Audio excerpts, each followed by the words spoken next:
프로젝트 렌트의 시작은 사실은 되게 단순해요. 제 욕심일 수도 있는데 거리에 빈 공간들은 정말 많잖아요. 근데 정작 제 주위에 좋은 가게들이 별로 없더라고요. 그래서 제가 특히나 한참 열망을 느꼈던 포인트 중에 한 가지는 강남에서 그렇게 빈 가게들이 많은데도 맛있는 커피집 하나가 없었어요. 저기 이제 강북이라던가 홍대 이런 데까지 넘어와야 되는 거예요. 그런 분들이 강남으로 오면 더 빨리 유명해지고 잘 알려질 텐데 왜 안 올까? 결국은 임대료랑 그 다음에 그러한 시도를 하는 것 자체가 쉽지 않아서인 것 같아요. 그래서 어떻게 하면 비어있는 공간에 좋은 브랜드들을 가지고 와서 더 알려줄까? 라는 게 프로젝트 렌트의 시작점이었습니다. 공간과 그 다음에 좋은 컨텐츠 또는 이야기를 가진 사람들을 빈 공간에 연결시키는 일들을 하고 있는 거고요. 오프라인 팝업 스토어라는 건 판매를 위한 공간은 아니에요. 본인들에 대한 이야기를 최대한 더 많이 들려주고 그걸 통해서 방문하는 사람들 또는 지나가는 사람들까지 브랜드와 고객의 관계를 맺기 위한 공간이라고 생각을 해요. 본인들의 이야기를 들려주기 위한 기획을 해서 오시는 분들을 환영할 수밖에 없어요. 근데 이제 다시 판매를 잘 해보고 싶어요 라고 하면은 저희 공간에는 맞지도 않고 실제 그런 브랜드들은 들어오게 되면 오히려 판매도 안 돼요. 왜냐하면 저희 공간의 목적에 안 맞기 때문에.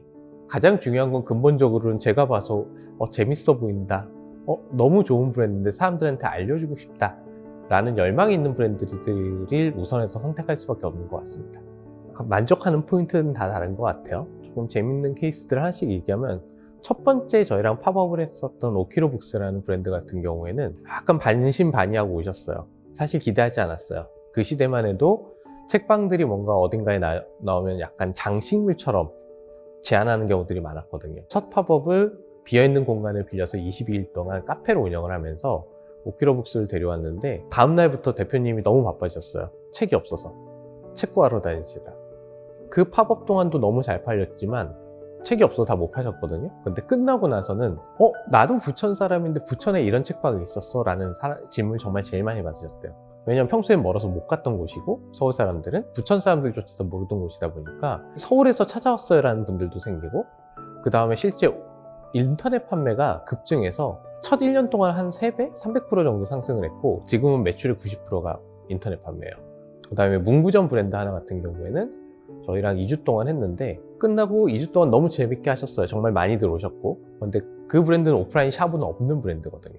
딱 5개월 뒤에 다시 또 오셨어요. 너무 재밌어서 또 하고 싶다고.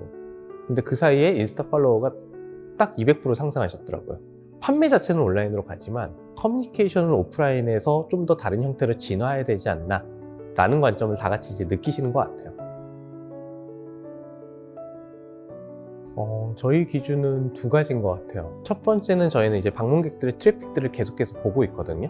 매출이랑 비슷한 시점에서의 트래픽 대비 성장이 있었을까? 라는 질문이 첫 번째인 거고요. 두 번째로는 결국은 판매액만으로는 판단할 수 없는 것 같아요. 결국 정말 그 이후의 효과에 대해서는 브랜드들이 들려주세요. 예를 들면 좋은 브랜드들은 저희 쪽에서 팝업을 하면 다른 대형 유통사들의 바이어들이 MD들이 저희한테 연락이 와요.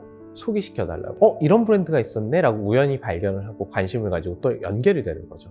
오프라인에서 팔으셨더니 어떠셨어요? 라는 질문도 꼭 드려요. 왜냐하면 온라인의 커뮤니케이션과 오프라인의 커뮤니케이션이 다르고 고객의 피드백이 분명히 다르거든요. 그러면 그 브랜드의 진화점이 또다시 다른 방향으로 생각이 드는 부분이 있어요.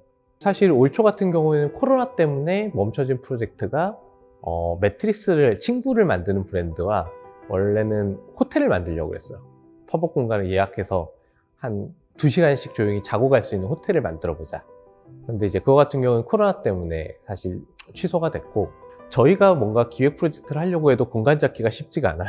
타이밍상 조금씩 준비만 하고 아직 실행하지 못한 것들이 있어서 제일 아쉬운 건 그런 것 같아요. 올해 원래는 DMZ에서 평양 슈퍼마켓을 시즌3로 좀 크게 하려고 했는데 거기도 코로나 덕분에 무산이 돼서 100평 규모로 재밌게 놀아보자 했는데 이제 안타깝게 그 부분이 무산된 게 제일 안타깝네요. 그렇죠. 사실 저희 같은 경우에는 큰 회사는 아니잖아요. 그래서 아무리 기획 프로젝트를 잘하고 싶다 하더라도 저희는 시간과 물리적인 재원에 한계가 있어요.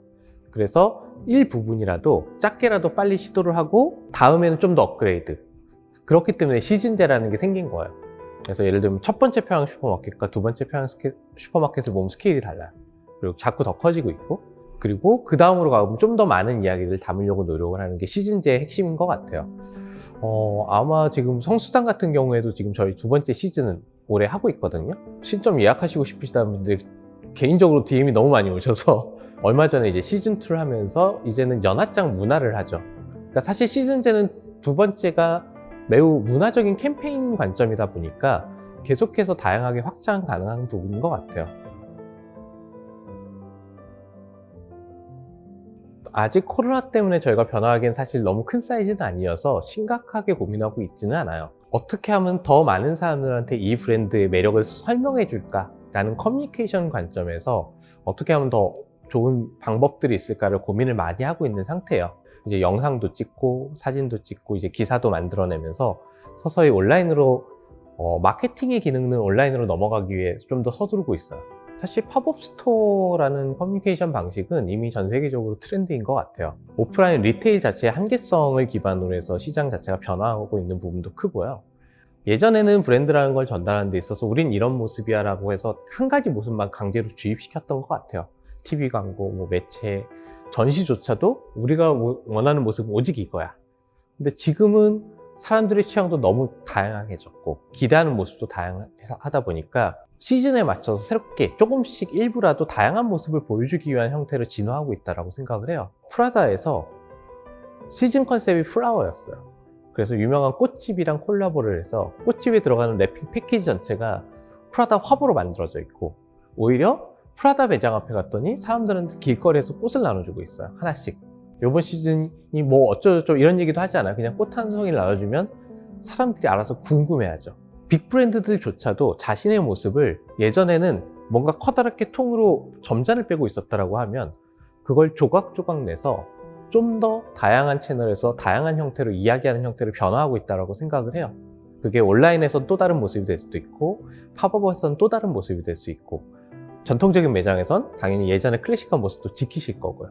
부산을 불과 한 2년 전까지 거의 가본 적이 없어요. 태어나서 딱 한 번 가봤던 것 같아요. 부산이라는 도시는 생각외로 문화적 자원이 너무너무 많은 도시예요. 저희가 그걸 몰라서 그렇지. 그리고 사실 개인적인 취향으로는 맛있는 집이 정말 많아요. 그래서 부산을 좋아하게 된 것도 있고요. 항공산업이 발달하기 전까지만 해도 모든 문물이 들어오는 시작점이었어요. 목욕 문화, 해수욕 문화, 노래방 문화, 저희가 요 근래 향유하고 있는 너무나 많은 문화들이 부산을 통해서 부산에서 시작돼서 오히려 서울로 올라왔던 문화들이에요. 그래서 문화의 근원을 쫓아가다 보면 부산이라는 도시를 마주칠 수밖에 없어요. 한국은 일제시대 때부터 시작해서 문화적인 단절을 100년 가까이 가진 나라예요. 그 중에서도 서울은 1000년, 2000년의 고도라고 얘기를 하지만 실제적인 문화자산은 6.25 때 상당 부분이 다 없어진 도시를 새롭게 지은 도시고요. 근데 부산은 큰 전쟁을 겪지 않은 도시예요. 근대 시대의 모습들부터 시작해서 구석구석 남아있는 문화적 자원이 너무 많아요. 성수동에서 겨우 찾을까 말까 한 낡은 이쁜 건물들이 부산에선 질비해요. 그런 문화적인 단서를 찾아가는 즐거움이 부산에서 너무 많은 거죠. 그건 항상 있죠. 사실 아까도 말씀드렸다시피 저희는 공간이라는 거를 연결시킨 플랫폼이에요. 사람들과. 그 사람이 어디 있던지 그건 중요한 것 같지는 않아요. 반대로 얘기하면 저희가 이제 부산의 팝업 공간을 할 때도 생각외로 많은 분들이 저희 이제 입점했었던 브랜드들한테 물어본 게 부산에는 안 내려와 였어요. 왜냐하면 반대로 얘기하면 서울은 문화적인 자산이 정말 많아요. 특히 요 근래 라이프스타일 문화 관련돼서는 예를 들면 강의 같은 것들도 너무 많고 토크 콘서트, 공연, 서울에서는 너무나 일반적이고 흔한 것들이 부산에서는 오히려 너무나 귀한 것들이에요. 그래서 뭐 강의한다 그러면 부산에 정말 많은 분들이 모여요. 관심이 많으셔서. 안타깝지만 아직은 이제 지역의 문화를 사람들이 소중하고 매력있다라고 느끼기에는 지역의 문화들을 이제 막 발전시키는 단계다 보니까 찾아내는 게 쉽지가 않아요. 좋은 게 있어도. 그래서 저희는 그런 것들을 연결시켜주는 게 어차피 저희의 플랫폼의 본질이라고 생각을 해요. 그 작가님, 김윤희 작가님 작품들을 모셔오면서 오직 부산 브랜드라는 이유만으로 부산의 유명한 카페 사장님을 납치해왔죠. 근데 두 분이 같이 하니까 서로 더 시너지가 나는 거예요. 부산 이야기들도 해주시면서. 그러한 형태로 콘텐츠를 더 즐기기 위한 방식으로 다양한 사람들을 어떻게 같이 모을까라는 고민을 계속하게 될 것 같습니다.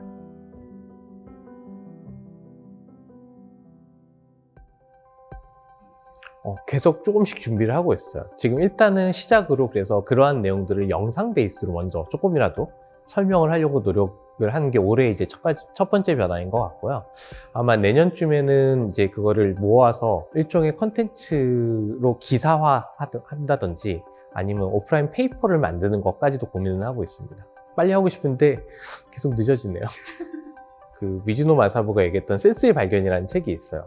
그래서 좋은 센스가 무엇인가라는 논의를 하는데, 센스가 좋다는 건 결국은 가장 좋은 것과 가장 나쁜 것 모두를 경험해 봤을 때 중간 지점을 찾는 일이라고 하더라고요. 그래서 일단은 경험치인 것 같아요. 작은 것들 하나하나에도 관심 있고 호기심이 많다라고 하면 그러한 것들은 서서히 쌓이는 게 첫 번째인 것 같고요. 우연히 만났지만 제가 두근거리고, 아니면 저희 팀원들이 보여줬지만 너무 재밌다, 최소한 제가 두근거리고 재밌다라고 하면 제 주위의 사람들은 조금은 더 즐겨주실 분들이 있다라고 생각을 하고, 저희 플랫폼의 스케일이라고 하면 그 정도 스케일로는 그 매장 한두 개를 즐겁게 즐겨주실 분들의 숫자는 충분히 있다고 생각을 해요. 그래서 일단은 제가 아니면 우리가 가슴이 두근거리는 브랜드를 만나는 게 첫 번째인 것 같습니다. 예를 들면 저희가 토종뼈 팝업 같은 경우에는 시작이 어이없게도 제가 맛있는 쌀밥이 먹고 싶어요가 시작이었어요. 근데 맛있는 쌀밥을 먹고 싶은데 찾아보니 야, 이천쌀 유명했더니 그게 그 쌀이 아니잖아. 그럼 맛있는 쌀이 뭔데? 이런 식으로 확장한 것 같아요. 사실 정말 제 일상에서 차례차례 확장을 하는 거고, 어떻게 즐기기 위한 것인가 라는 형태로 바꾸면 좋은 컨텐츠는 될 수 있다고 생각을 해요. 사람들도 어려운 이야기를 좋아하진 않아요. 즐거웠는데 자세히 보니 너무 좋네가 되는 게 훨씬 더 즐겁거든요. 이런 걸 만들어 얘는 꼭 이래야만 해 라기보다는 나의 본질은 이런 거라고 하면 그 외의 것들은 얼마든지 다르게 변형되고 즐길 수 있어 라는 생각만 가지시면 전 충분할 것 같습니다.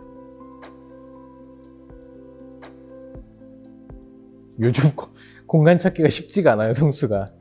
그런 것도 있고요. 저희가 이제 사실 렌트 부산도 그렇고, 그 다음에 4호점 이대 같은 경우에도 수없이 많은 빈 공간을 연결시켜서 빌리는 게 목적이라고 말씀드렸잖아요. 서대문구청 쪽에서 이대 쪽 상권이 사실 너무 망가지는 게 심하다 보니까 이 공간에 자꾸 새로운 콘텐츠들을 불러일으키고 사람들이 조금씩이라도 더 늘어나게, 흐름 자체가 늘었으면 좋겠어가 이제 그들의 요청사항이었어요. 그래서 어떻게 보면 죽은 상권 살리기 라는 개념으로 한번 같이 시도를 했던 것 같아요. 사실 지역에 묻혀져 있는 재미있는 콘텐츠들이 꽤 많아요. 그런데 아이러니하게도 지역에서 그걸 잘 몰라요.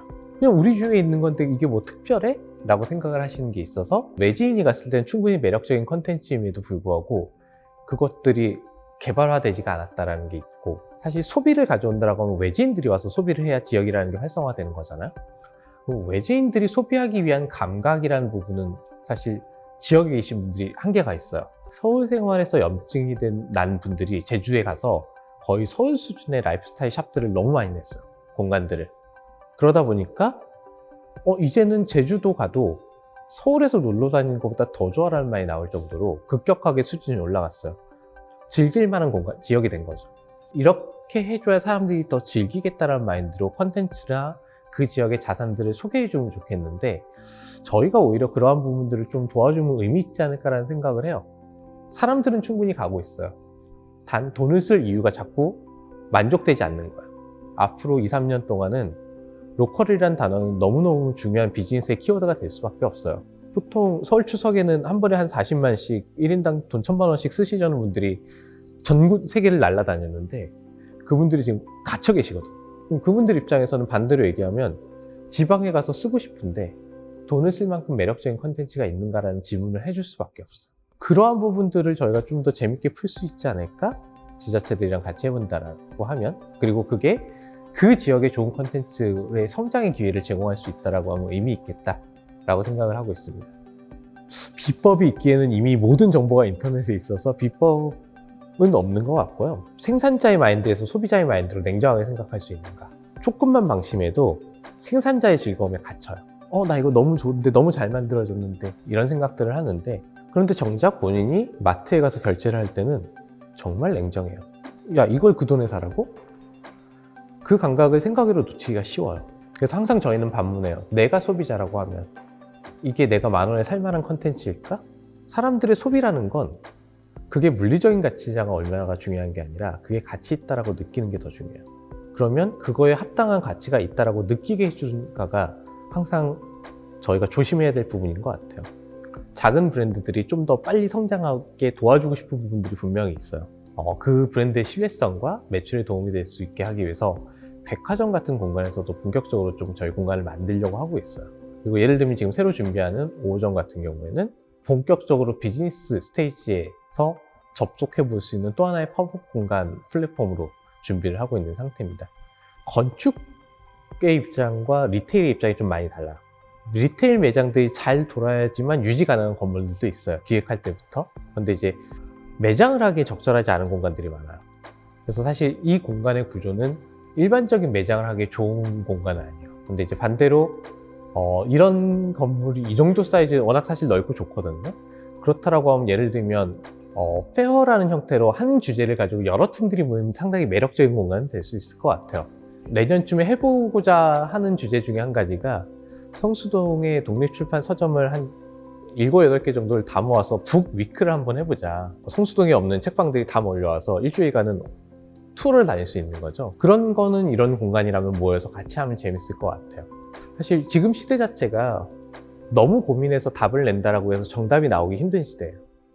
그렇다라고 하면 최소한의 리스크만 고민이 끝났다라고 하면 작게라도 먼저 해보는 게 맞는 시대라고 생각을 합니다. 다수의 흐름이 있어야지만 생존하고 소통될 수 있는 건물인데 쉽지 않은 시기인 것 같고, 공간과 건축이라는 개념에 있어서 지금의 시기는 다음 제너레이션으로 가기 위한 하나의 챌린지인 것 같아요. 공간과 건축이라는 것들도 그러한 개념으로 이번 기회에 진화를 한다면 훨씬 더 의미 있고 좋은 시도가 되지 않을까 생각을 합니다. 기대하겠습니다.